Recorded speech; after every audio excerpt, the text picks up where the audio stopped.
Hey, welcome back to Turntable Guy. So we're just going to go over a few thrift store finds from this week. Most of the time you go out and you find nothing these days. I apologize ahead of time for all the handheld stuff, but there's no real way to get this up on the mount, especially with this big beast. First up is a Quest subwoofer. Let's see what the model number is on this one. Is there a model number? Yes, the QS8. So Quest was an in-house brand of the Canadian Future Shop store, which was purchased by Best Buy in the early 2000s. They were two separate entities, and then one swallowed the other, and really it's not a big deal because they're both pretty similar, except Future Shop was Canadian owned, which is unfortunate that they're gone. We really don't have many Canadian big box retailers left in that space. But anyway, back to the speaker here. So Quest was an in-house speaker brand, and to try to find out where or who made these is almost impossible. I've heard rumors that Harman International, so the company that makes JBL and Harman Kardon, that they were the manufacturer. I cannot confirm that, but these were really good speakers, and they were really nicely priced. They usually came packaged with an in-house package, so to speak, like amplifier, all that kind of stuff. Or if you bought a surround sound system, you'd get a 5.1 package with a Quest subwoofer. And this one was just sitting on the shelf by itself. And I thought, yeah, Quest. I remember I used to have a set of Quest speakers back in the day, so I definitely like this brand. And when you get a subwoofer at a thrift shop, you got to try and test it in store. And that's not easy because you're going to have to find an amplifier, but I'm going to show you a little trick how you can at least know that it's functioning. So you found a subwoofer that you like, you bring it to the testing area. So what you want to do is you want to make sure that it turns on, first of all. Most subwoofers have three position switch, one for on, one for auto, and one obviously for off. You're going to want to turn it to the on position because you want to know if the subwoofer is actually making any sound.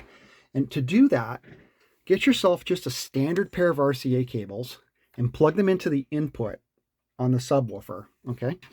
And then you're going to want to just turn the volume up a little bit because it could get loud.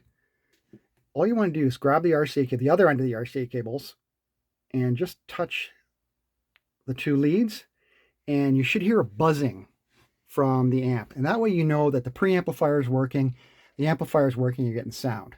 Now, is that 100% guarantee that it's going to work when it gets home? No. Now, this particular amp, when I turned it on in the store, it let out the worst hum. And eventually, I figured out that the controls here for both gain and the frequency cutoff are filthy. Eventually, I just worked them back and forth in the store a lot, and they settled down. So I'm just going to show you quickly how this sub works. We're just going to turn that down. We'll put the frequency in the middle. We'll turn it to auto. And when I turn on an audio signal here, and turn up the volume just a little bit, we should get some sound. So when I turn up the volume, you should see the auto, the power light turn on when it's an auto. And there it goes.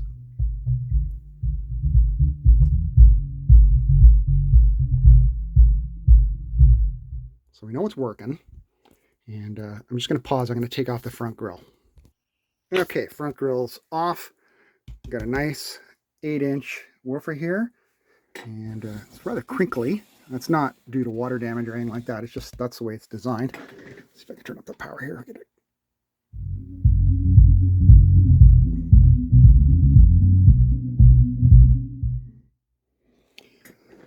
Yeah, so I'm going to do my usual deal on here.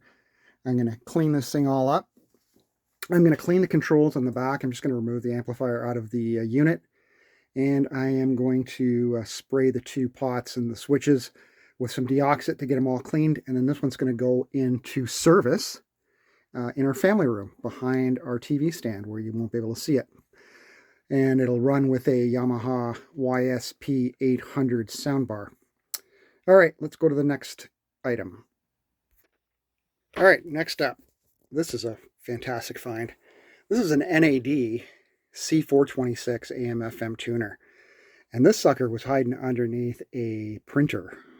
And if I hadn't had looked down, I would have missed it. Now, I love NAD equipment. It's some of my favorite stuff next to Yamaha. This tuner is fantastic. Now, it's almost impossible to test this in the store as well. But you can have to test for power, and you can usually scrounge up a piece of wire, speaker wire or something, and hook it up to the back antenna terminals to see if you're at least getting a signal through on the screen. So let's power this up. And it is mint. Absolutely mint. I paid 20 bucks for this and 14 bucks for the, or 15 bucks for the subwoofer. There we go. Be careful here. It's got RDS. I don't have a very good antenna down here.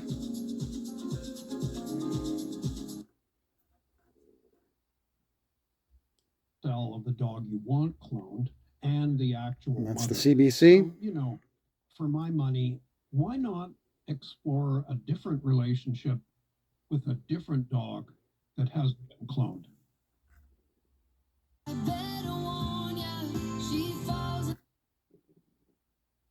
I can't get very much down in the basement here. I just have a rudimentary FM antenna hooked up just so I can test tuners. There's our local University of Western Ontario, CHRW 94.9. They do a lot of multicultural radio on Sundays. This is FM 96, 95.9. That's our most powerful station here. Lousy dance channel. Something to do with this. So they're going Classic rock 98.1. French channel. Thing you produced. Religious channel. It's a CBC Radio 2. Hard to get that one down here. And so forth and so forth. 80s, 90s, more.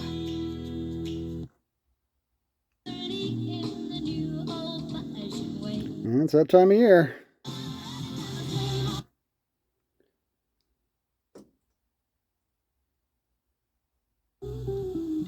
This is our Fanshawe College radio station, 6X FM, which might shut down due to lack of funding, which is unfortunate. And so it's got AM, FM. Let's see if I can go to AM here. Oh, I don't have the AM antenna hooked up. It's got FM mute, and so if you want to go to stereo or mono, you hit the mute button, and also you can hear the static. It's got a blend if you got a weak channel, and the display goes through the RDS and whatever, and then you can store channels, and this makes you scan through your presets, or you can scan through tuning. So really nice tuner for 20 bucks. It's going to go great with my, which is over here. I have that C162 preamp and C270 power amp that I restored a few years ago. Great sounding unit.